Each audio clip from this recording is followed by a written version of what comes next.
ਮਹਿਤਾ ਕਾਲੂ ਜੀ ਅਕਸਰ ਇਸ ਗੱਲ ਤੋਂ ਚਿੰਤਤ ਰਹਿੰਦੇ ਸਨ ਕਿ ਉਹਨਾਂ ਦੇ ਪੁੱਤਰ ਦਾ ਮੋਹ ਸੰਸਾਰਕ ਜੀਵਨ ਵਿੱਚ ਬਿਲਕੁਲ ਨਹੀਂ ਹੈ। ਇੱਕ ਦਿਨ ਮਹਿਤਾ ਕਾਲੂ ਜੀ ਨੇ ਗੁਰੂ ਜੀ ਨੂੰ ਕਿਹਾ, ਨਾਨਕ ਜੇ ਤੁਸੀਂ ਮੱਝਾਂ ਗਾਵਾਂ ਬਾਹਰ ਚਰਾ ਆਇਆ ਕਰੋ ਤਾਂ ਜਿੱਥੇ ਇਨ ਪਸ਼ੂਆਂ ਦਾ ਪੇਟ ਭਰੇਗਾ ਉੱਤੇ ਤੁਹਾਡਾ ਆਲਸ ਵੀ ਦੂਰ ਹੋਵੇਗਾ। ਸ਼੍ਰੀ ਕ੍ਰਿਸ਼ਨ ਭਗਵਾਨ ਵੀ ਤਾਂ ਮੱਝਾਂ ਗਾਵਾਂ ਚਰਾਣ ਜਾਂਦੇ ਸਨ, ਤੁਸੀਂ ਵੀ ਆਪਣੇ ਪਸ਼ੂ ਚਰਾਣ ਬਾਹਰ ਜਾਇਆ ਕਰੋ। ਪਿਤਾ ਜੀ ਦੀ ਆਗਿਆ ਸ਼੍ਰੀ ਗੁਰੂ ਨਾਨਕ ਦੇਵ ਜੀ ਨੇ ਸਵੀਕਾਰ ਕਰ ਲਈ ਅਤੇ ਜਦੋਂ ਗਾਵਾਂ ਮੱਝਾਂ ਚਰਾਣ ਲਈ ਆਪ ਜਾਣ ਲੱਗੇ ਤਾਂ ਮਾਤਾ ਜੀ ਨੇ ਗੁਰੂ ਜੀ ਨੂੰ ਭੁੱਖ ਲੱਗਣ ਤੇ ਕੁਝ ਖਾਣ ਲਈ ਨਾਲ ਬੰਨ ਦਿੱਤਾ। ਗੁਰੂ ਜੀ ਪਸ਼ੂ ਚਰਾਣ ਲਈ ਘਰ ਤੋਂ ਨਿਕਲ ਗਏ। ਗਾਵਾਂ ਮੱਝਾਂ ਜੰਗਲ ਵਿੱਚ ਇੱਕ ਪਾਸੇ ਛੱਡ ਕੇ ਸ਼੍ਰੀ ਗੁਰੂ ਨਾਨਕ ਦੇਵ ਜੀ ਇਕਾਂਤ ਸਥਾਨ ਤੇ ਬੈਠ ਗਏ। ਆਪਣੇ ਸੁਭਾਅ ਅਨੁਸਾਰ ਸ਼੍ਰੀ ਗੁਰੂ ਨਾਨਕ ਦੇਵ ਜੀ ਈਸ਼ਵਰ ਦੇ ਧਿਆਨ ਵਿੱਚ ਲੀਨ ਹੋ ਗਏ। ਉਧਰ ਗਾਵਾਂ ਮੱਝਾਂ ਚਰਦੀਆਂ ਹਰੀ ਭਰੀ ਖੇਤੀ ਵਿੱਚ ਵੜ ਗਈਆਂ। ਪਸ਼ੂਆਂ ਨੇ ਆਰਾਮ ਨਾਲ ਖੇਤੀ ਦੀ ਫਸਲ ਨੂੰ ਖਾਧਾ ਅਤੇ ਸਾਰਾ ਖੇਤ ਅਸਤ ਵਿਅਸਤ ਹੋ ਗਿਆ। ਐਨੇ ਵਿੱਚ ਹੀ ਖੇਤ ਦਾ ਮਾਲਕ ਉੱਥੇ ਆ ਗਿਆ।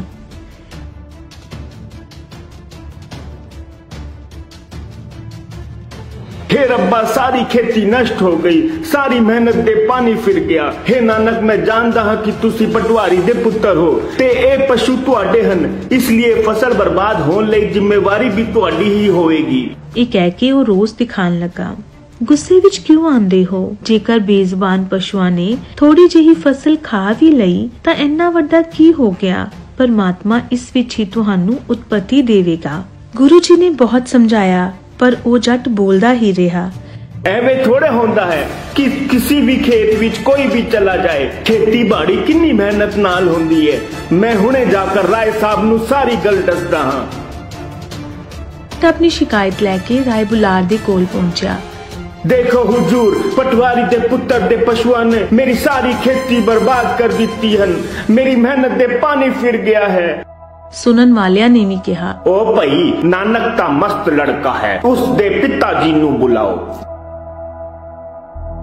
कालू जी, तुसी अपने पुत्र नू समझाओ, इसने गरीब जट दी सारी खेती नष्ट कर दी है। ए जे ही लापरवाही ठीक नहीं। हुजूर, ए बालक मस्त मोला है, कुछ कम नहीं करता। राय बुलार ने न्याय दी दृष्टि नाल कहा, तां ठीक है, जो नुकसान इस गरीब दा होया है उसकी भरपाई तुसी करोगे। श्रीमान जी, इस जट दा तिनका भी नष्ट नहीं होया। चलो तुसी खुद चल के इन्हां दे खेत देख लो। हुजूर, मैं गलत नहीं बोलदा, खेती विच एक बूटा नहीं बचिया। हुण खेती नूं देखण लई राय बुलार ने अपने सिपाही भेजे। सिपाहियां ने खेत विच देखिया।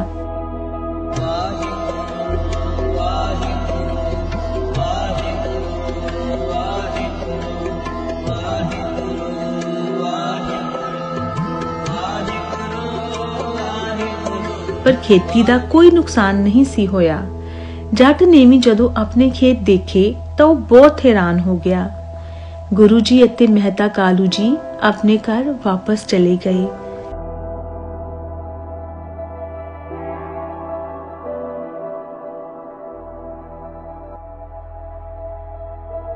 एक दिन गुरु नानक देव जी भोजन कर रहे सन। उस वक्त एक ज्ञानी पंडित उन्हां दे कोल आए।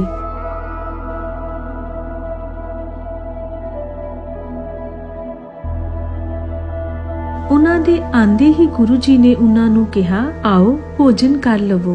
पंडित जी ने कहा, मैं सुचमता दा बहुत ध्यान रखदा हां, इसी कारण जदों भी मैं भोजन पकांदा हां तां मैं सब तो पहला 2 इंच जमीन खोददा हां, फिर उस जमीन नूं साफ करदा हां, फिर मैं पानी नाल लकड़ां नूं धोंदा हां ते फिर बाद विच ही मैं भोजन पकांदा हां।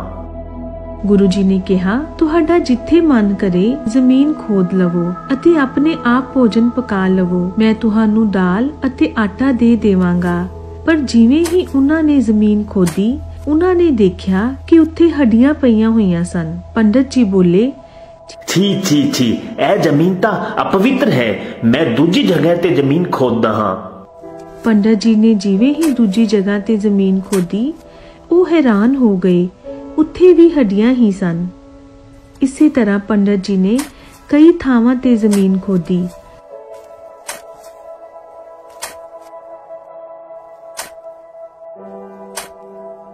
पर सब जगह ते उन्हां नूं हड्डियां ही मिलियां। हुण पंडित जी बहुत थक चुके सन। वो थक हार के गुरु जी दे कोल गए अते उन्हां नूं कहण लगे, मैनू बहुत जोर दी भुख लगी है, आप जो भोजन कर रहे हो वही भोजन मैनू दे दो। गुरु जी ने पंडित जी नूं कहा, उस वक्त जदों मैं तुहानू भोजन करन लई कहा सी ਉਹ वक्त गुजर गया है, पर हुण तुसी बाहर जाओ अते ईश्वर दा नाम लैके जमीन खोदो। पंडित जी ने उसे तरह ही किया जिवें गुरु जी ने उन्हां नूं कहा सी। हे ईश्वर किरपा करो।